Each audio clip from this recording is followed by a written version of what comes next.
Bonjour encore et bienvenue à cette vidéo. Une troisième dans notre petite série sur l'unité de l'esprit. Je voudrais encore relire Éphésiens 4, les premiers versets. Je vous exhorte donc, moi, le prisonnier dans le Seigneur, à marcher d'une manière digne de l'appel dont vous avez été appelés, avec toute humilité et douceur, avec longanimité, vous supportant l'un l'autre dans l'amour, vous appliquant à garder l'unité de l'esprit par le lien de la paix. Nous voulons continuer à voir quelques éléments de cette injonction, de cette exhortation scripturaire, en nous posant la question, comment donc pouvons-nous garder l'unité de l'esprit? Nous avons déjà vu que nous n'avons pas besoin de produire l'unité de l'esprit. C'est plutôt l'Esprit de Dieu qui opère un même sentiment, une même pensée, une même motivation dans les croyants, pour qu'ils ne marchent pas selon la chair, pas par les antipathies et les sympathies, pas par les préjudices, pas par les informations unilatérales, non vérifiées et tout cela, mais non, pour que nous puissions marcher d'une manière digne de l'appel dont nous avons été appelés. Étant revêtus, peut-on dire, des caractéristiques du Seigneur Jésus-Christ lui-même, dont nous lisons ici sur l'humilité, la douceur, la longanimité et l'amour, dont la paix est le résultat. Ce qui n'est pas étonnant puisque Christ lui-même est appelé notre paix. Bien sûr dans un autre cadre, et lui-même est le prince de paix, déjà même dans l'Ancien Testament. Donc il n'est pas étonnant que dans l'Assemblée, il veuille produire la paix. Mais il donne des prérogatives pour que la paix soit là, à savoir marcher d'une manière digne de l'appel, marcher avec des caractéristiques moraux qui lui conviennent, qui correspondent à lui-même, et nous appliquant à garder l'unité de l'esprit. Sans ces points, la paix divine, la paix de Christ ne peut pas régner dans l'assemblée chrétienne. Comment sommes-nous donc appelés à garder cette unité? Tout d'abord, localement, puisque entre nous, comme frères et sœurs dans la localité où nous nous trouvons, je crois que généralement nous devons reconnaître que nous sommes très différents. Parfois, il y a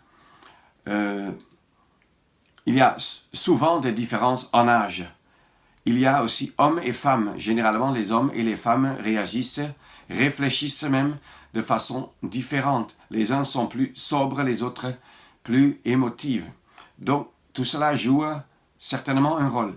Mais en dehors de cela, notre éducation, peut-être même notre intelligence dans les choses de la terre, mais aussi notre discernement dans les choses concernant la parole de Dieu, tout cela joue un rôle. Ensuite, notre éducation culturelle, linguistique, peut jouer un rôle, surtout là où plusieurs ethnies et langues se retrouvent ensemble, maintenant devenus enfants de Dieu, mais ayant chacun son arrière-plan. Et ce n'est pas chose facile à gérer. C'est pour cela que la parole parle de nous supporter l'un l'autre dans l'amour, comme nous sommes très différents. Mais si nous tous, nous sommes remplis de la personne et de la pensée de Christ, c'est-à-dire de sa personne et de la pensée qu'il a animée durant toute sa vie ici-bas, cette humilité, cette douceur, ce vif désir de glorifier Dieu en toutes choses, si c'est aussi ce qui nous anime, ce qui nous motive, alors nous allons quand même connaître et ressentir cette unité de cœur malgré nos différences. C'est important. C'est le Saint-Esprit qui opérera en nous cette unité. Et nous sommes appelés à garder cela. Et je crois qu'on ne peut pas dissocier ça d'avec la pensée de Christ, tel que nous lisons ça en Philippiens 2. Que cette pensée soit en vous qui était aussi dans le Christ Jésus. Et nous lisons ensuite sur sa grande humiliation. lui qui était et est le Fils de Dieu, le Dieu suprême, il s'est abaissé. Combien plus, nous qui sommes déjà néants et faibles et rien du tout, devrions être prêts à être humbles, localement entre nous. Mais, nous avons déjà vu dans la vidéo précédente, si le Saint-Esprit opère dans une localité, cette localité doit comprendre que le Saint-Esprit n'opère pas exclusivement là-bas, mais opère dans les croyants, dans le monde entier, et aussi dans chaque réunion de chrétiens qui sont réunis au nom du Seigneur Jésus-Christ. Et ce qu'une localité considère devant le Seigneur, elle doit considérer ça selon la parole et selon les faits. Et si elle le fait, si je peux le dire ainsi, ça devient un automatisme pour que d'autres aussi comprennent que ça, c'est le Saint-Esprit qui a opéré cela.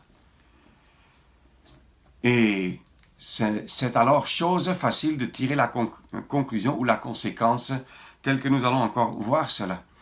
Je prends cet exemple-ci, et je ne parle pas d'abord d'erreurs qui peuvent se produire, mais je prends cet exemple-ci que l'Assemblée et l'Assemblée seule, c'est-à-dire l'ensemble des frères et sœurs en communion, a l'obligation de répondre à la question de quelqu'un qui veut participer à la fraction du pain, à la table du Seigneur, qui veut avec les croyants être réunis au nom du Seigneur Jésus et rompre le pain en mémoire de lui, et exprimer en même temps l'unité du corps de Christ. Alors, cette assemblée locale étudie le cas.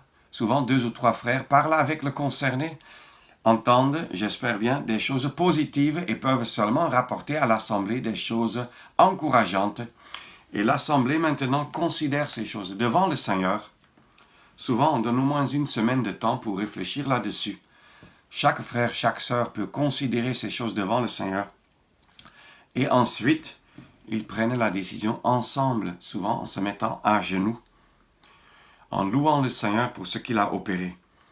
Cette assemblée locale, ou ce rassemblement, cette réunion de chrétiens dans une localité, n'admet pas la personne à la table du Seigneur localement, mais admet la personne à la table du Seigneur qui est universelle. Une fois que la personne est admise à Brazzaville, elle est aussi admise à Douala, à Kinshasa, à Lagos, à Cotonou, etc. Ce n'est pas que lorsque la personne part de Brazzaville vers Kinshasa que Kinshasa doit encore étudier le cas si elle doit, oui ou non, admettre aussi. Également admettre la personne. Non, elle est déjà admise. Elle est déjà à la table. Il faut seulement que l'Assemblée de Brazzaville fasse connaître cela à cette Assemblée à Kinshasa pour que la communion puisse être réellement vécue. Une décision prise ailleurs pour une admission est valable dans le monde entier à la même seule table du Seigneur. Une autre chose est lorsque une assemblée doit s'occuper d'un cas de mal moral. Le mal moral, ce n'est pas une erreur qui a été commise, puisque nous en commettons tous. Ce n'est pas un manquement, une erreur d'expression, que ce soit par écrit ou oralement. Mais le mal moral, c'est une vie et une persévérance dans le péché qui est comme un levain qui gâte tout, qui souille tout, par la non-condamnation, par le non-jugement du péché, ça reste opérationnel. Donc, le mal moral ou même le mal doctrinal, lorsque quelqu'un commence à attaquer les fondements même de la foi chrétienne, tel nier les vérités de la personne et de l'œuvre de Jésus-Christ.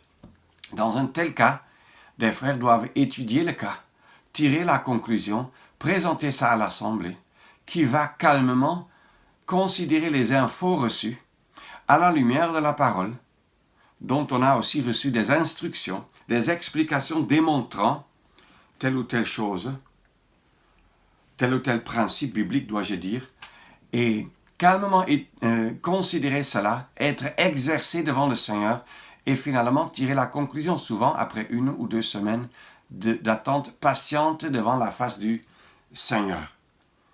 Ce n'est pas le simple fait qu'on dise que tel est ivrogne qui fait de lui un ivrogne. C'est quand même, l'Assemblée doit recevoir quelques preuves au moins, peut-être en bref, mais quelques preuves. Ce n'est pas le fait qu'on dit que tel est un voleur ou ravisseur qui fait de lui un ravisseur ou voleur. C'est parce qu'on apporte les preuves.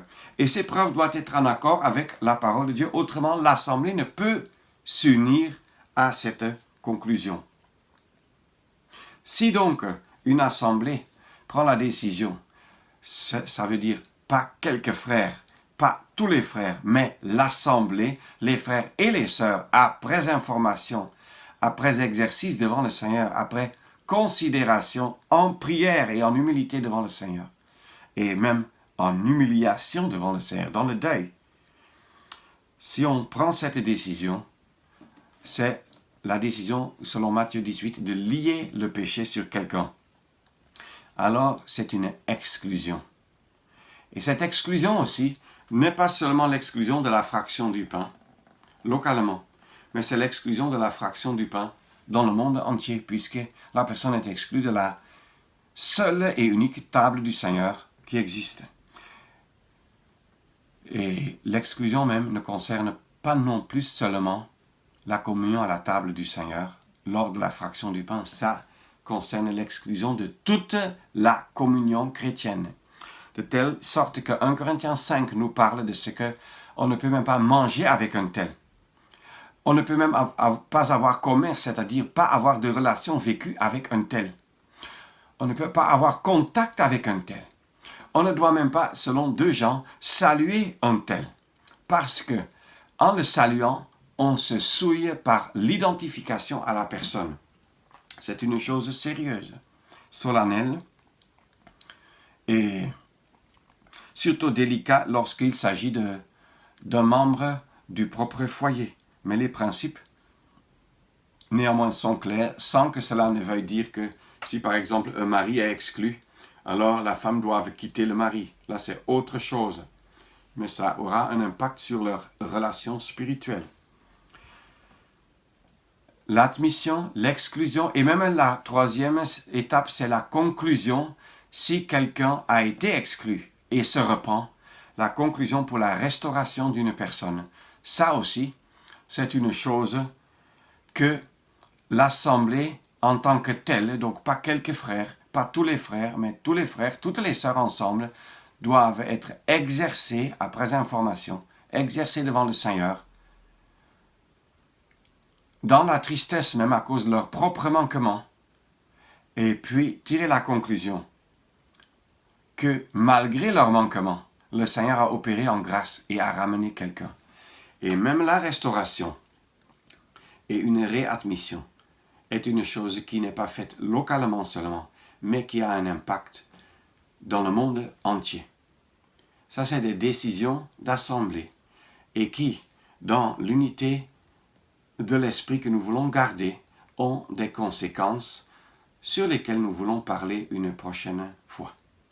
Merci d'avoir patiemment écouté cette vidéo et surtout, je vous encourage à beaucoup lire non seulement la parole, mais si tu es jeune, par exemple, et tu dis que je voudrais savoir beaucoup plus à ce sujet, je recommande vivement la lecture du livre du frère Campbell, L'Église, l'Assemblée du Dieu vivant, et aussi le livre La discipline dans la maison de Dieu, du frère Bremiker, qui sont des titres très utiles pour nous tous, et certainement pour ceux pour qui ces enseignements sont nouveaux. Merci et à bientôt.